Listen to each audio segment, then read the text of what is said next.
오늘도 성경 봉독하고 기도하고 하나님의 말씀 생각하도록 하겠습니다. 오늘 하나님의 말씀은 마가복음 8장 11절부터 21절까지 말씀입니다. 봉독하겠습니다. 바리새인들이 나와서 예수를 힐난하며 그를 시험하여 하늘로부터 오는 표적을 구하거늘 예수께서 마음속으로 깊이 탄식하시며 이르시되 어찌하여 이 세대가 표적을 구하느냐 내가 진실로 너희에게 이르노니 이 세대에 표적을 주지 아니하리라 하시고 그들을 떠나 다시 배에 올라 건너편으로 가시니라. 제자들이 떡 가져오기를 잊었음에 배에 떡 한 개밖에 그들에게 없더라. 예수께서 경고하여 이르시되 상가 바리새인들의 누룩과 헤롯의 누룩을 주의하라 하시니 제자들이 서로 수군거리기를 이는 우리에게 떡이 없음이로다 하거늘 예수께서 아시고 이르시되 너희가 어찌 떡이 없으므로 수군거리느냐 아직도 알지 못하며 깨닫지 못하느냐 너희 마음이 둔하냐 너희가 눈이 있어도 보지 못하며 귀가 있어도 듣지 못하느냐 또 기억하지 못하느냐 내가 떡 5개를 5,000명에게 떼어줄 때 조각 몇 바구니를 거두었더냐 이르되 12이니이다. 또 7개를 4,000명에게 떼어줄 때 조각 몇 강주리를 거두었더냐 이르시되 7이니이다. 이르시되 아직도 깨닫지 못하느냐 하시니라. 아멘. 기도하겠습니다. 사랑과 은혜가 풍성하신 하나님 아버지 감사합니다. 이 시간도 하나님의 말씀을 생각하는 시간입니다. 열린 마음으로 하나님의 말씀을 듣고 삶에서 실천하며 살 수 있도록 은혜 베풀어 주시옵소서. 이 시간도 성령의 충만함을 더하여 주시옵소서. 예수님 이름으로 기도드리옵나이다. 아멘. 여러분 다시 만나서 반갑습니다. 주님의 이름으로 여러분을 진심으로 사랑합니다. 벌써 6월에 접어들었습니다. 6월이 되면 여러 가지 일들이 많이 있지 않습니까? 특별히 6월에는 현충일도 있고 6.25 전쟁의 날도 있고 그렇습니다. 그래서 우리들이 정말 나라를 생각하는 마음 가지고 6월을 맞았으면 좋겠습니다. 그동안 여기까지 인도하신 하나님께서 앞으로도 인도해 주실 것이다. 에베네셀의 하나님을 믿고 다시 일어서서 힘차게 걸어가는 여러분들 될 수 있기를 바라겠습니다. 오늘 읽은 말씀은 마가복음입니다. 복음서를 공부한다라는 것은 예수님을 알아가는 과정이고 예수님을 더 깊이 알면 알수록 예수님을 더 사랑할 수 있다라는 걸 이미 말씀드렸습니다. 마가복음 8장을 생각했는데 오늘 본문에 보면 바리새인들이 예수님을 찾아오고 힐난하며 시험합니다. 힐난한다 라는 뜻을 찾아보니까 트집을 잡고 거북할 만큼 따지고 들다 이런 뜻이 있습니다. 트집 잡고 거북할 만큼 따지고 들고 막 이러는 겁니다. 그러면서 예수님께 와가지고 뭐라 그래요? 예수님 표적을 보여주십시오 이렇게 얘기하는 겁니다. 표적을 구하는 걸 볼 수가 있습니다. 표적 사인입니다. 당신이 메시아인지 우리에게 사인을 보여달라, 표시를 해달라, 표적을 보여달라 이렇게 얘기합니다. 예수님께서 수많은 기적들을 행하셨지만 그리고 그 기적을 통해서 내가 메시아다라는 것들을 보여줬지만 그러나 이 사람들은 계속해서 믿지 아니하고 예수님을 힐난하면서 따지고 들고 트집 잡고 시험하는 걸 볼 수가 있습니다. 그래서 예수님께서 말씀하시잖아요. 어찌하여 이 세대가 표적을 구하느냐 내가 진실로 이르노니 이 세대에 표적을 주지 아니하리라 이렇게 말씀하십니다. 그리고 그 후에 배를 타시고 제자들과 함께 건너편으로 아마 갈릴리 호수겠죠. 건너편으로 가시게 되었습니다.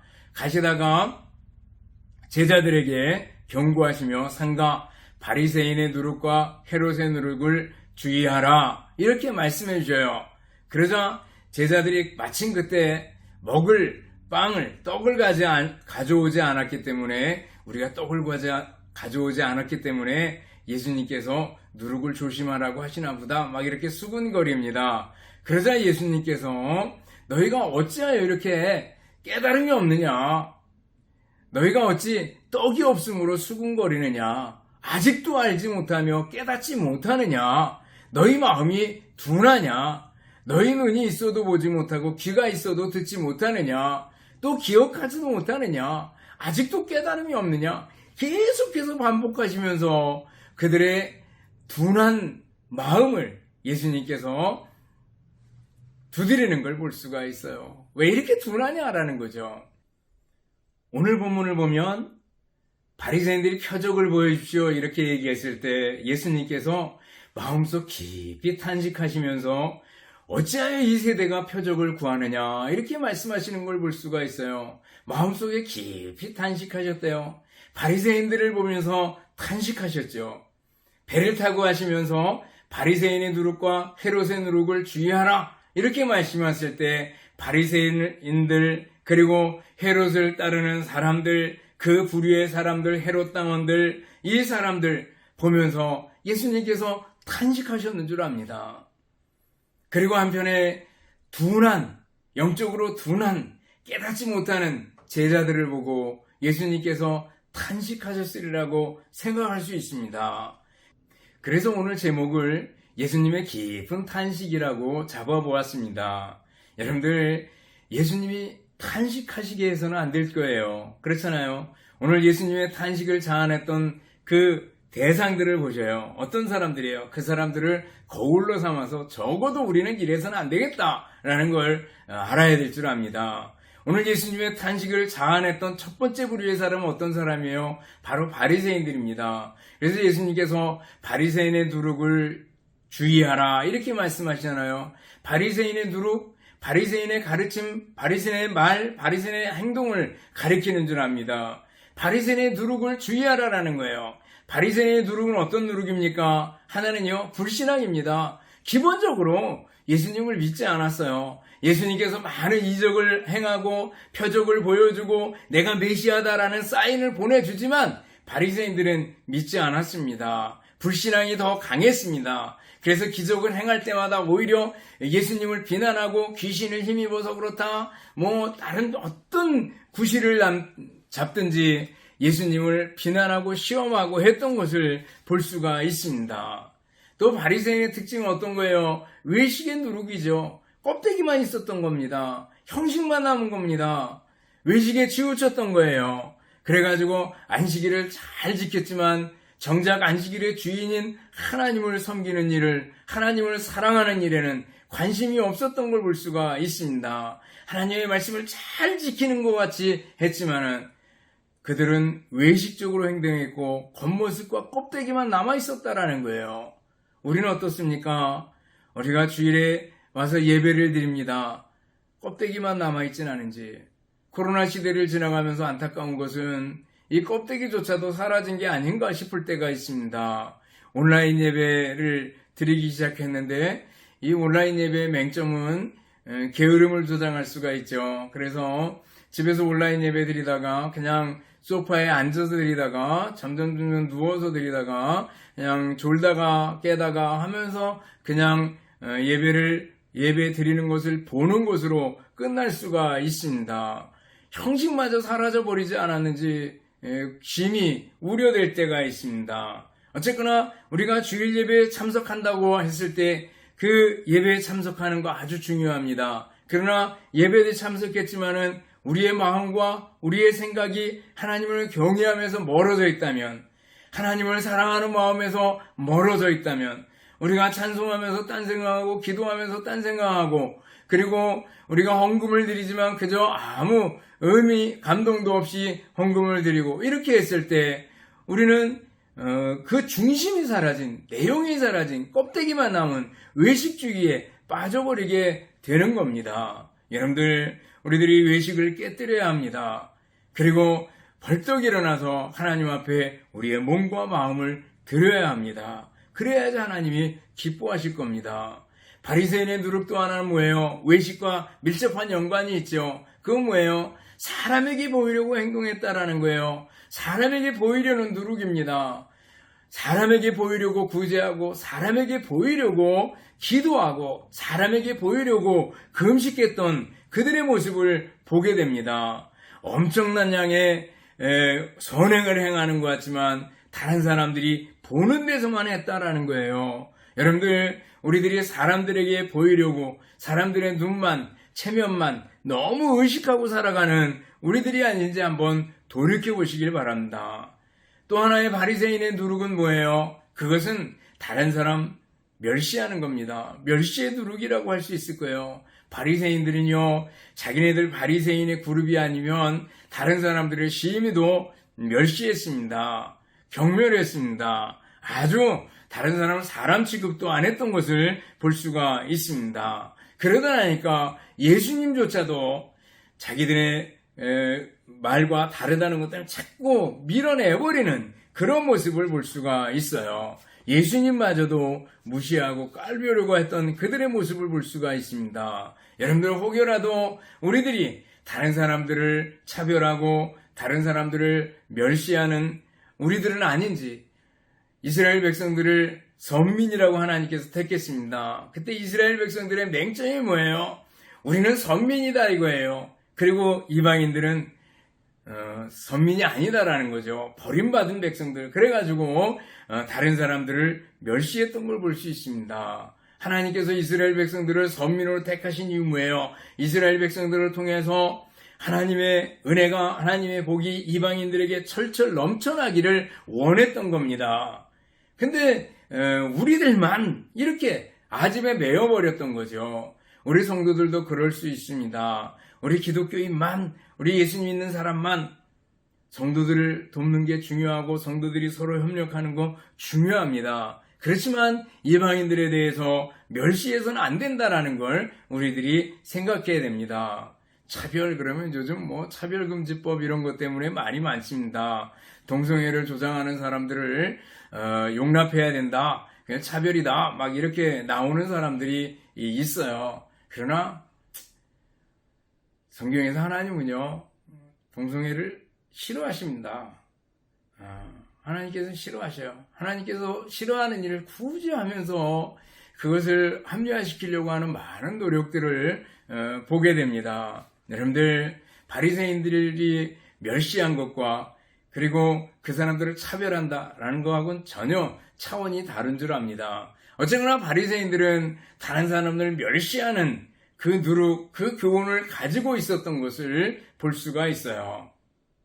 여러분들, 바리새인의 누룩, 바리새인의 교훈을 조심해야 될 줄 압니다. 주의해야 될 줄 압니다. 불신앙과 외식과 사람에게 보이려고 하는 거, 다른 사람들을 멸시하는 거, 이런 것들을 깨뜨리려면 어떻게 해야 돼요? 하나님 앞에 살아야 됩니다. 하나님 앞에서 믿음으로 살아야 됩니다. 내일 하나님의 면전에 있다. 하나님 눈앞에 있다. 하나님 얼굴 앞에서 살아가는 나다라고 생각하고 하나님 앞에서 살아가야지 이 바리새인들의 누룩을 깨뜨려 나갈 수가 있습니다. 그래서 마태복음 6장 1절 보면 바로 사람에게 보이려고 너희 의의를 행치 않도록 주의하라, 이렇게 시작을 합니다. 그러면서 바리새인들의 구제, 바리새인들의 기도, 바리새인의 금식을 예수님께서 야단치시잖아요. 하나님 앞에서 해라 라는 겁니다. 여러분은 하나님 앞에서 삶으로 바리새인의 누룩을 깨뜨려 나갈 수 있기를 바랍니다. 두 번째 누룩 뭐예요? 헤롯의 누룩이라고 했습니다. 헤롯의 누룩을 주의하라 라는 겁니다. 여기 헤롯의 누룩 그랬을 때는 헤롯 대왕과 그리고 그 가문 또 넓게 생각하면 헤롯 당원들이 있었습니다.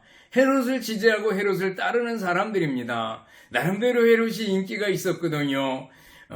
그 전쟁을 할 때 전쟁을 참 잘했던 헤롯입니다. 또 헤롯이 아주 건축이나 이런 데 유능하고 유대인들의 환심을 사기 위해 가지고 하나님의 성전을 건축하는 일을 시작했던 걸 볼 수가 있습니다. 이건 헤롯 대제가 한 일인데 대신 자기 정족에 대해서는 아주 가차없이 잔인했던 헤롯이었던 것을 볼 수가 있습니다. 근데 이 헤롯을 보면서 예수님께서 헤롯의 누룩을 주의하라 그랬을 때는 어떤 것을 주의하라는 거예요? 하나는 권력지상주의를 조심해야 된다. 권력을 조심해야 된다라는 겁니다. 여러분들, 사람들은 권세나 권력 이런 것을 좋아합니다. 대령에서, 군대 세계에서 대령에서 별을 따면은요, 별을 따면 그 34가지가 달라진다고 얘기를 합니다. 높아지는 거 좋아하잖아요. 여러분들, 대통령 선거 끝나고 실제로 대통령 취임하고 나면은요, 그 예우나 대접이요, 의전이 전혀 달라지는 것을 볼 수가 있습니다. 여러분들, 그 맛에 깊이 물들어 버리면 큰일 납니다. 우리는 국회의원 한번 붙었다가 그 다음에 떨어진 사람들을 종종 보게 됩니다. 그러면요, 그 국회의원 그 맛을요, 잊지 못하고 끊임없이 떨어지면서도 계속 도전하게 되는 그런 모습을 보게 됩니다. 장이 되고 싶어 하는 마음들, 요즘 초등학교에서도 반장이 되려면 얼마나 애를 쓰는지 모르는데요. 부녀회장이나 또 농협조합장 같은 것도 하면 막 이렇게 찍어달라고 부탁하고 부탁해달라고 부탁하고 그러는 사람들이 있어요.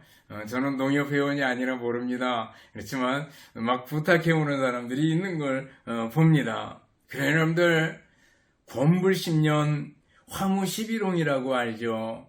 권력이 10년을 못 간대요. 꽃이요, 열흘을 못 간다고 얘기를 하는 걸 볼 수가 있습니다. 저는 이렇게 쭉 살아오면서, 야, 김일성이 죽을 때 그렇게 갑자기 죽을 수 있나? 김영삼 대통령하고 이렇게 남북회담을 하기로 했는데, 그걸 제대로 했으면 김영삼 대통령 때 인기가 굉장히 좋았을 거예요. 근데 IMF 터지고 막 삼풍, 성수대교 무너지고 이런 일들이 한꺼번에 다 나왔어요. 그래도 정상회담을 그때 했다면 굉장히 인기가 좋았을 거다. 그때 상황은 그랬습니다. 근데 갑자기 정상회담 일주일 남겨놓고 죽었거든요. 박정희 대통령이 18년 동안 있었는데 갑자기 죽었습니다. 그렇잖아요. 김재규의 손에 의해서 살해당하는데 그런 걸 봅니다. 히틀러가 한참 인기가 좋고 사람들을 선동하고 정말 하일 히틀러일 때 독일 사람들 바보가 아니잖아요. 그 모든 사람들이 전부 막 히틀러를 따르는 거 보면 대단하다라는 생각이 들 때가 있어요. 그러나 결국 그 엉뚱한 대로 흘러가다가 결국 망해버리는 걸 볼 수가 있습니다. 여러분들, 세상의 권력에는요, 한계가 있습니다.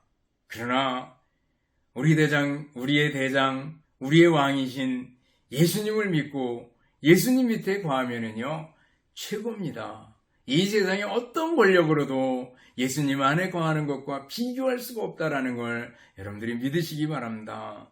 또 헤롯의 누룩이라고 하면 무엇을 가리킬까? 한마디로 세속주의, 세속화입니다. 성도, 거룩성자 쓰잖아요. 거룩하다라는 것은 구별되다, 그런 뜻이 있습니다. 그리스도인들이 맛을 잃어버리고 세상에 똑같이 동화되어 버리면은 이게 바로 세속화입니다. 우리는 세상의 빛과 소금입니다. 빛을 잃어버리고 어둠과 같이 돼버리면 그냥 어둠이 되고 아무것도 아니죠. 소금이 짠맛이나 부패를 방지하는 일을 잃어버리면, 그 맛을 잃어버리면 다 쓸데없어 밖에 버려져 사람들에게 밟힐 뿐이다. 예수님께서 말씀하셨잖아요. 빛과 소금의 역할을 못하면 세속화가 되는 겁니다. 세속화에 관해서는 사도 요한이 요한일서 2장 15절 16절에서 잘 말씀해주고 있습니다. 이 세상이나 세상에 있는 것들을 사랑하지 말라. 누구든지 세상을 사랑하면 아버지의 사랑이 그 안에 있지 아니하니, 이는 세상에 있는 모든 것이 육신의 정욕과 안목의 정욕과 이생의 자랑이니 다 아버지께로부터 온 것이 아니오 세상으로부터 온 것이라, 이렇게 말씀하고 있는 것을 볼 수가 있습니다. 세속주의입니다. 저는 자주자주 세속주의를 이렇게 요약해서 설명을 합니다. 하나는 인본주의입니다. 인본주의, 인간을 사랑해야 된다. 얼마나 좋습니까? 그러나 하나님 없이, 하나님을 배제하는 겁니다. 하나님 없이 살아가는 좋은 일, 하나님 없이 살아가는 착한 일, 하나님 없이 살아가는 인간주의, 사랑, 하나님 없는 인간 사랑, 휴머니즘, 이거요, 인본주의, 세속화입니다. 또 상대주의가 있습니다. 절대적인 것은 없다라는 거죠. 절대적인 하나님은 없다라는 거예요. 항상 모든 것은 상대적이다. 이렇게 생각하는 겁니다. 그러니까 성경도 절대적일 수 없다라는 거예요. 그러니까 성경에서 하나님 말씀도 있고 말씀 아닌 것도 있고 이렇게 막 대단하면 기초 자체가 완전히 흔들려 버리는 걸 볼 수가 있습니다. 상대주의입니다. 절대적인 하나님을 믿고 따르는 우리들이 되어야 됩니다. 또 하나는 뭐예요? 세속화의 중요한 거 하나는 황금 만능주의, 배금주의, 돈이면 최고다라는 거죠. 부자도 돈이면 최고다 이렇게 생각합니다. 돈 가지고 다 해결하려고 생각합니다. 가난한 사람 뭐예요? 돈만 있으면 다 된다고 생각하는 겁니다. 그래서 처음부터까지 돈으로 시작해서 돈으로 끝나는 것을 볼 수가 있습니다. 여러분들 세속화되면 안 된다라는 거예요. 여러분들 자녀들이 있잖아요.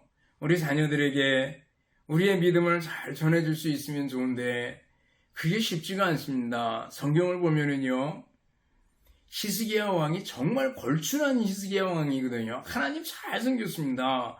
히스기야가 죽었을 때 그 무덤에서 제일 윗자리에 앉혀서 존경을 표했던 걸 볼 수가 있어요. 정말 백성들이 많이 존경했던 능력 있는 히스기야였는데 히스기야가 죽고 나서 므낫세가 55년을 다스렸는데 갑자기 하나님을 떠나게 됩니다. 그래가지고 결국 그 일 때문에 유대 나라가 결국 멸망의 길로 접어들게 되는 걸 볼 수가 있습니다.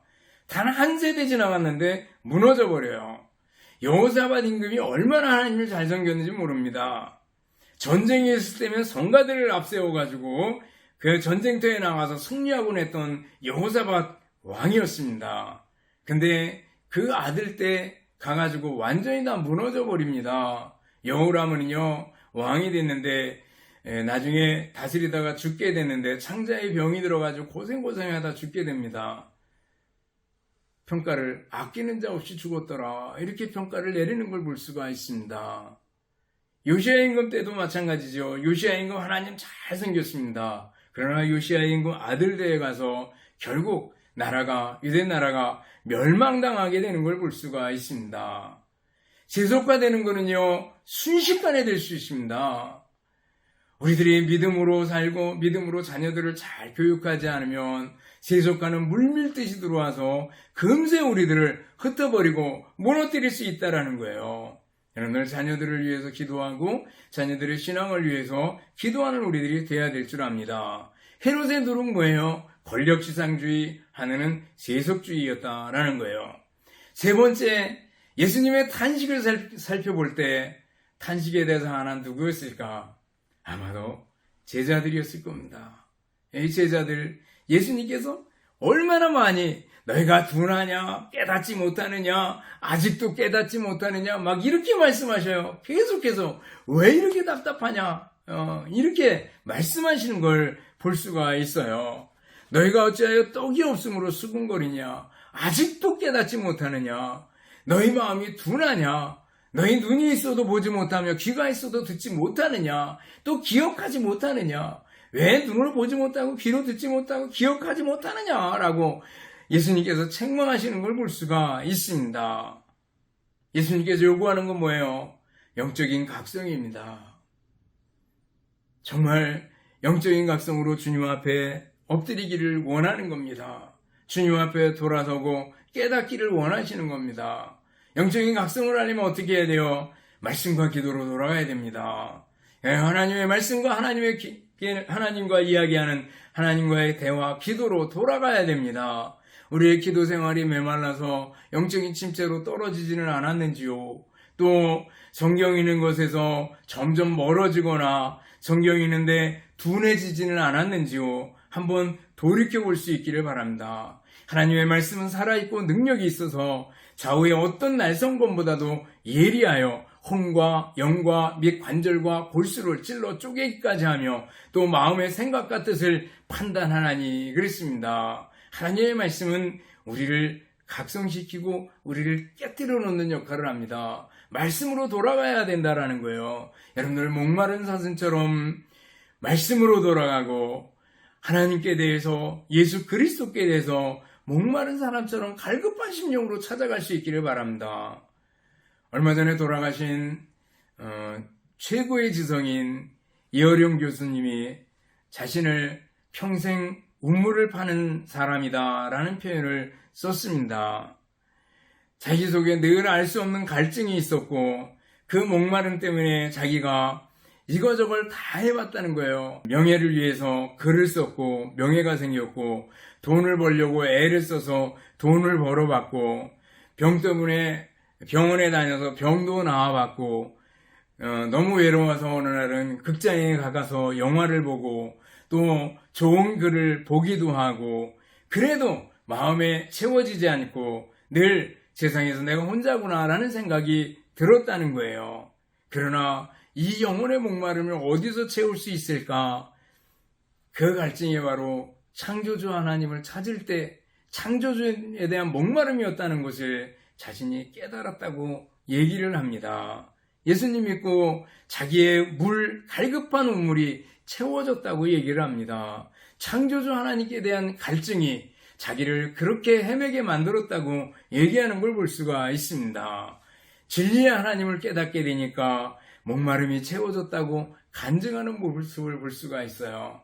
여러분들 하나님과 또 하나님 말씀에 대해서 갈급한 사람이 될 수 있기를 바랍니다. 예수님께서 탄식했던 세 부류의 사람을 거울로 삼을 수 있기를 바랍니다.